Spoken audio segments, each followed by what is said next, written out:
CPEC की कामयाबी खुद इसको मल्टीलेटरल बना देगी। पहले हम ये बायलेटरल को कामयाब करें तो ये मल्टीलेटरल वैसे ही बन जाएगा।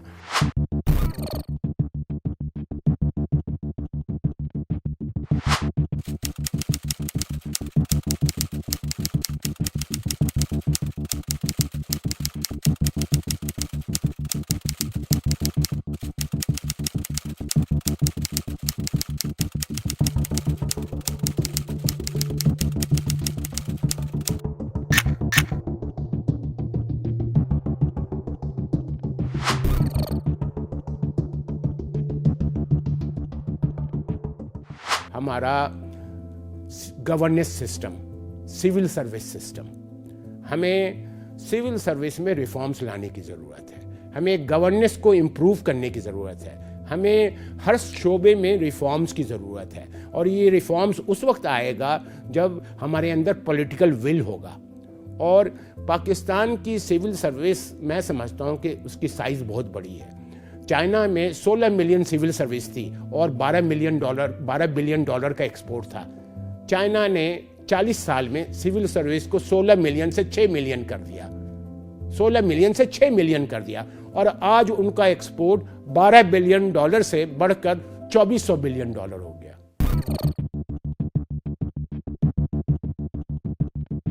अगर आप सीपेक की पहली फेज की कामयाबी देखें तो एक मिरेकल लगता है। आवाम की ज़िंदगी में क्या फ़र्क आया, तो आवाम की ज़िंदगी में जो मेजर फ़र्क आया सीपेक के फर्स्ट फेज़ के प्रोजेक्ट से, एक तो 70-80 हज़ार नौकरियां निकली हैं और ये 70 से लेकर 80 हज़ार जो नौकरियां हैं, ये समझ लें कि पूरी पाकिस्तान की जो गवर्नमेंट सेक्टर है जितनी नौकरी क्रिएट की थी या हर साल क्रिएट करती, 70-80 हज़ार क्रिएट करती है, तो हमारे सीपेक के प्रोजेक्ट से 70-80 हज़ार हमारे सिर्फ ये जॉब्स निकली हैं। पाकिस्तान के कारखाने नहीं चल रहे थे बिजली की कमी की वजह से, लोगों की ज़िंदगियां अजीरन थीं, वो ख़त्म हुआ। तीसरी जो चीज़ हुई है वो ये कि पाकिस्तान के जो ये हाईवे और मोटरवे प्रोजेक्ट्स कंप्लीट हुए हैं और ये जो गवादर आप जो उसको पोर्ट सिटी अब डेवलप हो रहा है और ये जो स्पेशल इकोनॉमिक जोन जो हम दूसरे फेज़ में हम कायम करने जा रहे हैं, तो पहला फेज़ जो है उसकी कामयाबी मैं समझता हूँ कि ऑन द होल वो उम्मीद से ज़्यादा कामयाब रहा है। स्पेशल इकोनॉमिक जोन जो ओरिजिनली हमने पाकिस्तान में सीपेक के अंडर में बनाना है वो 37 स्पेशल इकोनॉमिक जोन से 37, इसमें से 9 को हमने हमारे यहाँ प्रायोरिटाइज किया हुकूमत ने कि हमने 9 को शुरू करना है और ये 9 शुरू हो जाने थे 2020 तक। हम 2021 के चौथे महीने में हैं। इस वक्त 3 स्पेशल इकोनॉमिक जोन में थोड़ी सी मूवमेंट हुई है, वो मूवमेंट वो भी इस कदर नहीं है जिससे होना चाहिए। मसला क्या है? ये मसला हमारी कैपेसिटीज़ का है। पाकिस्तान में जो स्पेशल इकोनॉमिक जोन है वो न ही स्पेशल है, न ही इकोनॉमिक है और न ही जोन्स हैं। जब आप किसी जोन को स्पेशल डिक्लेयर करते हैं तो उसके लिए 100 पॉलिसीज़ होती हैं उसके साथ, वो कहाँ है? फिर अगर आपकी जो इकोनॉमिक जोन्स हैं वो आपने इसलिए नहीं बनाना होता है कि आपके किसी सियासतदान के घर के करीब वो आपने उसको ऑब्लाइज करना होता है कि उसके घर के करीब कोई जोन बना दो। इस तरह न वो इकोनॉमिक जोन तो नहीं हुआ ना, वो तो पॉलिटिकल जोन हो गया। दफ्तरों के जो हालात आपके हैं और आपके यहाँ जो गवर्नेंस की क्वालिटी है और आपकी पॉलिसीज़ और कानून की जो इम्प्लीमेंटेशन है और जो करप्शन है और जो हर लेवल पर आपको इन्वेस्टर्स को जो मुश्किलात होती हैं, इन्वेस्टर्स, फॉरेन इन्वेस्टर्स उस वक्त इन्वेस्ट करेगा जब आप उसको स्पेशल पॉलिसीज़ दें, स्पेशल इंसेंटिव्स दें।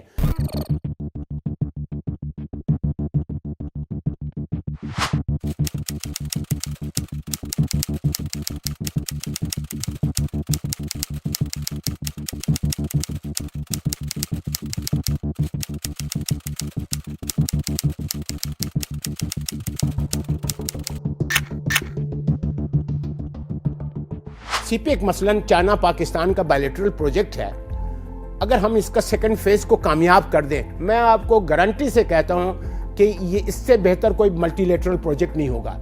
दुनिया में इसकी मिसाल दी जाएगी, लेकिन पहले हम सेकंड फेज जो अब आ रहा है जिसमें कि 10 एरियाज हैं جس میں کہ آپ نے سی پیک کا سافٹ ویئر لانا ہے, سی پیک کا پالیسی پیکج لانا ہے. وہ کدھر ہے وہ پالیسی پیکج؟ 2020 تک آ جانا چاہیے تھا, ہمارے ریفارمز ہو جانے چاہیے تھے. انویسٹرز جو ہیں اس کو کون انگیج کرے گا؟ کوئی ہے اس کسی کو آتی ہے چائنا کے کلچر, فلسفی اور ان کے زبان؟ ہم لوگ محنت کش لوگ ہیں, دوسری ہمیں انگریزی بھی آتی ہے, تیسری ہماری لوکیشن بڑی اچھی ہے, یہ سب تو آپ جانتے ہیں. چوتھی یہ کہ ہمارے پاس ریسورسز ہر طرح کے ہیں, منرلز ہے, ایگریکلچر ہے, لائیو اسٹاک ہے, مائننگ ہے, فشنگ ہے, سب کچھ ہے, ٹورزم ہے. تو پاکستان میں تو ریسورسز کی کوئی کمی نہیں ہے. اگر کمی ہے تو ہماری جو چاہیے قیادت اور جو پالیسیز چاہیے, جو ایلیٹ ہماری ہے, جو ہماری گورننگ ایلیٹ ہے, گورننس کا سسٹم ہے, اس میں بہتری کی ضرورت ہے. ورنہ Pakistan has a future belongs to us.